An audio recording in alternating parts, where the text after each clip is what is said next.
क्या हुआ जब अचानक से अयोध्या में रामलला की मूर्ति स्थापना के दौरान प्रकट हुए साक्षात हनुमान जी।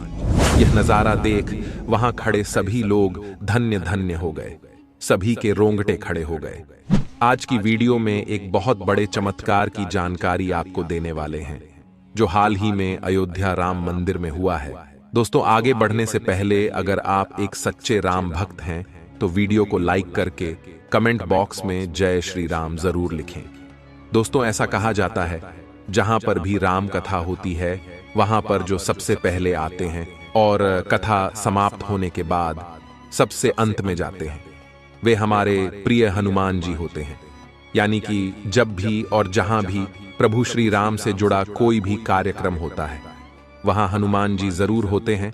अब आने वाली 22 जनवरी को इस देश का सबसे बड़ा दिन आने वाला है, जहां बरसों का संघर्ष रंग लाने वाला है और हमारे कार सेवकों का बलिदान हमें भव्य राम मंदिर के रूप में हमें देखने को मिल रहा है। ऐसे में आगामी 22 जनवरी को होने वाली प्राण प्रतिष्ठा से पहले अयोध्या में कई सारे चमत्कार देखने को मिल रहे हैं। लेकिन अब जब इतना बड़ा प्राण प्रतिष्ठा का समारोह अयोध्या में होने जा रहा है तो इस बात की तो गारंटी है कि किसी न किसी रूप में हनुमान जी वहां पर जरूर मौजूद होंगे। और वही एक बड़ा चमत्कार अब अचानक से अयोध्या में देखने को मिला है। 22 जनवरी को होने वाले बहुप्रतीक्षित कार्यक्रम से पहले अयोध्या में 7 दिन के वैदिक अनुष्ठान शुरू हो गए हैं। जैसे जैसे प्राण प्रतिष्ठा का दिन नजदीक आ रहा है, राम भक्तों का उत्सुकता बढ़ रहा है। करीब 500 साल बाद रामलला का गृह प्रवेश हुआ है। भारी सुरक्षा के बीच मूर्ति मंदिर परिसर में लाई गई। हनुमान गढ़ी के सामने सैकड़ों श्रद्धालु सड़क के दोनों तरफ खड़े रहे। भारी पुलिस बल और दर्जनों गाड़ियां मूर्ति वाले ट्रक के साथ चलती रहीं। मौके पर मौजूद श्रद्धालु इस मौके पर भावुक हो गए। जैसे ही मूर्ति को राम मंदिर में लाया गया, सभी लोग एक स्वर में घर पहुंच गए। प्रभु राम अपने आंगन में पहुंच गए, राम का जय घोष करने लगे। रामलला की मूर्ति को गर्भगृह में स्थापित किए जाने की प्रक्रिया चालू है। इसी बीच अरुण योगीराज ने जो 51 इंच की मूर्ति घड़ी है उसे मंदिर परिसर के अंदर लाया गया, जिसका वजन 150 से 200 किलो है। रामलला की मूर्ति को गर्भगृह में बने आसन पर रख दिया गया। कारीगरों ने मूर्ति को आसन पर खड़ा किया। इस प्रोसेस में 4 घंटे लगे, लेकिन इस पूरी प्रक्रिया के दौरान एक सबसे बड़ा चमत्कार यह दिखा कि जब कार्यशाला से राम मंदिर में ट्रक के माध्यम से रामलला की मूर्ति लाई जा रही थी, तब पूरे मार्ग में ट्रक के साथ साथ एक बंदर चलता हुआ दिखाई दिया। जिस जिस दिशा में ट्रक जाता वह बंदर भी उस दिशा में साथ चलता रहता। सभी भक्त यह नजर अपनी आंखों से देख रहे थे और उस बंदर को साक्षात हनुमान जी का अवतार मान रहे थे। जय श्री राम, जय हनुमान के जय कर लग रहे थे। और जब क्रेन की सहायता से राम मंदिर परिसर में रामलाल की मूर्ति को उतारा गया है तो गौरतलब बात यह है कि वह बंदर उस समय भी वहां पर मौजूद था। और जब सभी मजदूरों की सहायता से मूर्ति को गर्भगृह के अंदर खड़ा किया जा रहा था तो वह बंदर रामलला की उस मूर्ति को ऐसे निहार रहा था मानो साक्षात श्री हनुमान वहां उपस्थित हो। ऐसा कहा जा रहा है मंदिर में पहली बार रामलाल की मूर्ति स्थापित करने के पश्चात वह बंदर अचानक ही कहीं अंतर ध्यान हो गया। इसी चमत्कार पर सभी राम भक्त कमेंट बॉक्स में जय श्री राम, जय हनुमान जरूर लिखें। अब दोस्तों, आप सभी के मन में एक सवाल जरूर आ रहा होगा, आखिर राम मंदिर के गर्भगृह में इस नई मूर्ति को स्थापित किया जाएगा तो आखिर रामलाल की उस मूर्ति का क्या होगा जो 1939 में मस्जिद के गुंबद के नीचे से प्रकट हुई थी। आचार्य सत्येंद्र दास रामलला विराजमान को सबसे ज्यादा अहम बताते हुए कहते हैं, नए वाले भगवान राम का तो भव्य मंदिर बन ही गया है, लेकिन ज्यादा महत्व इन्हीं 1949 वाले रामलला का है। कोर्ट ने इन्हीं रामलला विराजमान के आधार पर फैसला दिया कि यही राम जन्मभूमि है। इसी के बाद मंदिर बनना शुरू हुआ। आचार्य सत्येंद्र दास बताते हैं, आप जानते हैं कि जितना विवाद हुआ है और जो कोर्ट में मुकदमा लढ़ा गया वो पहले से मौजूद रामलला विराजमान के नाम से लढ़ा गया। इन्हीं के नाम पर सुप्रीम कोर्ट ने हुक्मनामा दिया है। अब मंदिर बन गया है तो इसीलिए जैसे रामलला विराजमान की पूजा अर्चना पहले से होती रही उसी प्रकार से होती रहेगी। उनके मुताबिक जहां नए रामलला रखे जाएंगे वहीं पर पुराने रामलला भी रखे जाएंगे।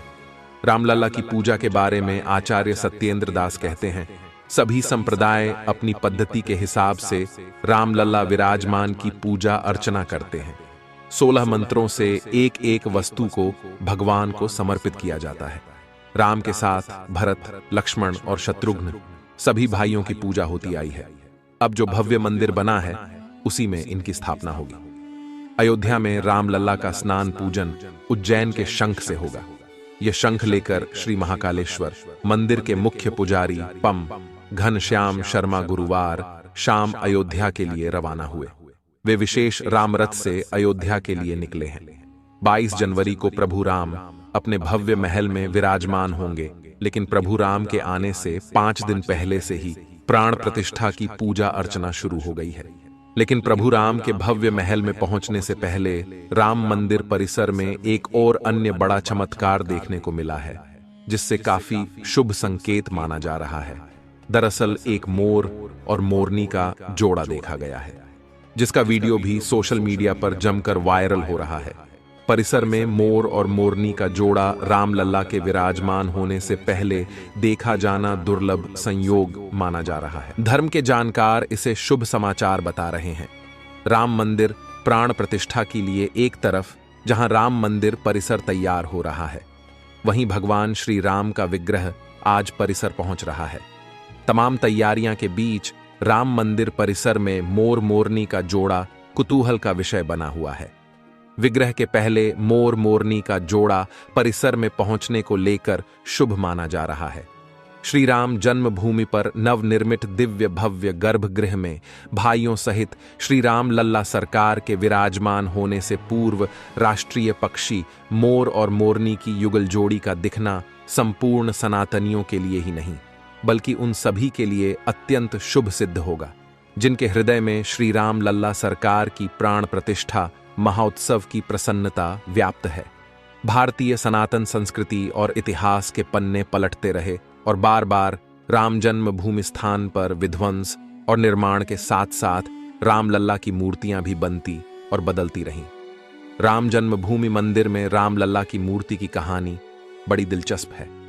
आपको जानकर हैरानी होगी कि भव्य मंदिर में स्थापित हो रही रामलला की ये मूर्ति अयोध्या में राम जन्मस्थान पर स्थापित होने वाली चौथी मूर्ति होगी। आप जरूर जानना चाहेंगे कि रामलला की बाकी की 3 मूर्तियों का इतिहास क्या है। आगे वीडियो में हम आपको बताएंगे महाराज विक्रमादित्य से लेकर बाबर काल और तब से अब तक यानी 22 जनवरी 2024 की प्राण प्रतिष्ठा में स्थापित होने वाली रामलला की इन 4 पवित्र मूर्तियों की कहानी। पहली मूर्ति का इतिहास कहता है, यह ऐतिहासिक मान्यता है कि प्राचीन काल में कभी अयोध्या नगरी का पुनरुद्धार उज्जैन के नरेश महाराज विक्रमादित्य ने कराया था। उन्होंने ही राम जन्मभूमि पर भव्य मंदिर बनवाया था। 16वीं सदी की शुरुआत में मुगलों ने जब अयोध्या पर आक्रमण किया, तब राम जन्मभूमि के उस प्राचीन मंदिर में प्रभु श्री राम का जो विग्रह यानी मूर्ति स्थापित थी, मौजूदा समय में वह अयोध्या में ही स्वर्गद्वार मोहल्ले में स्थित महाराष्ट्रियन परंपरा के कालेराम मंदिर में आज भी विराजमान है।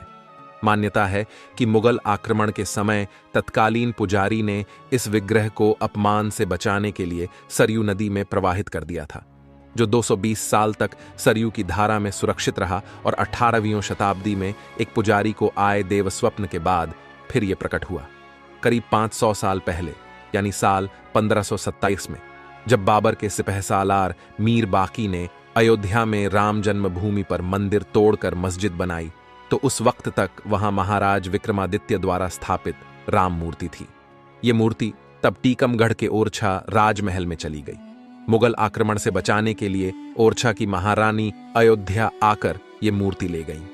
दूसरे मूर्ति का इतिहास कहता है कि आजादी के 2 साल बाद यानी साल 1939 में शुरू होता है।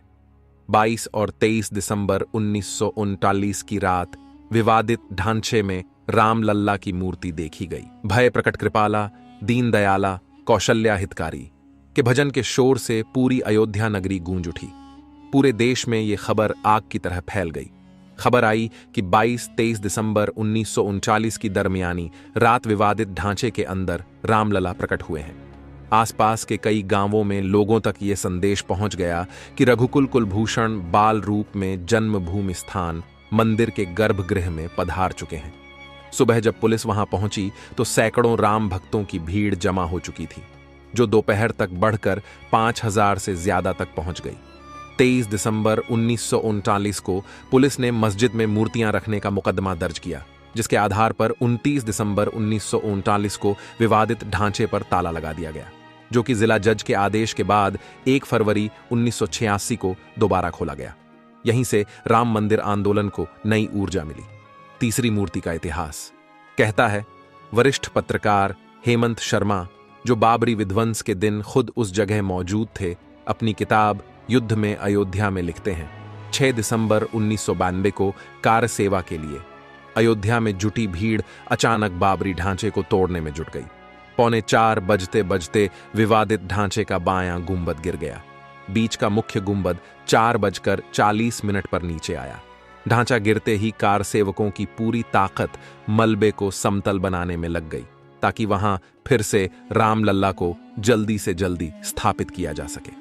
कार सेवकों ने ढांचे का मलबा पीछे खाई में गिराया और जमीन को समतल करने के काम में लग गए।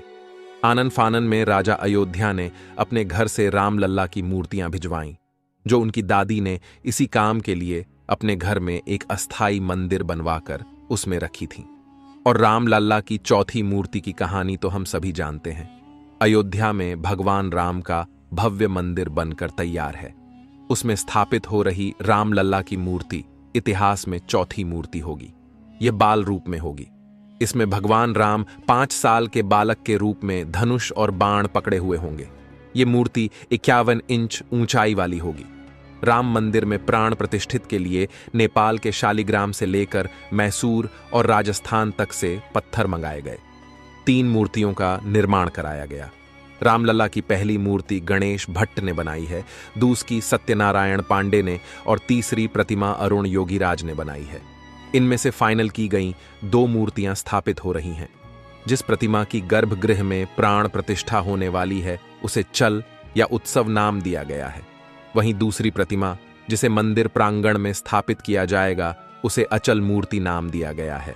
अरुण योगीराज की बनाई मूर्ति अंदर मुख्य मंदिर के गर्भगृह में स्थापित हो रही है। आशा करते हैं दोस्तों, हमारी आज की वीडियो से आपको राम मंदिर का इतिहास जानने को मिला होगा। हमारा सौभाग्य है कि हम राम मंदिर के प्राण प्रतिष्ठा अपनी आंखों से देखने वाले हैं, लेकिन इसी प्राण प्रतिष्ठा के साथ उन कार सेवकों की आत्मा को भी शांति मिलने वाली है, जिन्होंने हंसते हंसते राम मंदिर के लिए अपने प्राणों को न्योछावर कर दिया। आप भी नीचे कमेंट बॉक्स में उनके लिए श्रद्धांजलि जरूर अर्पित करें।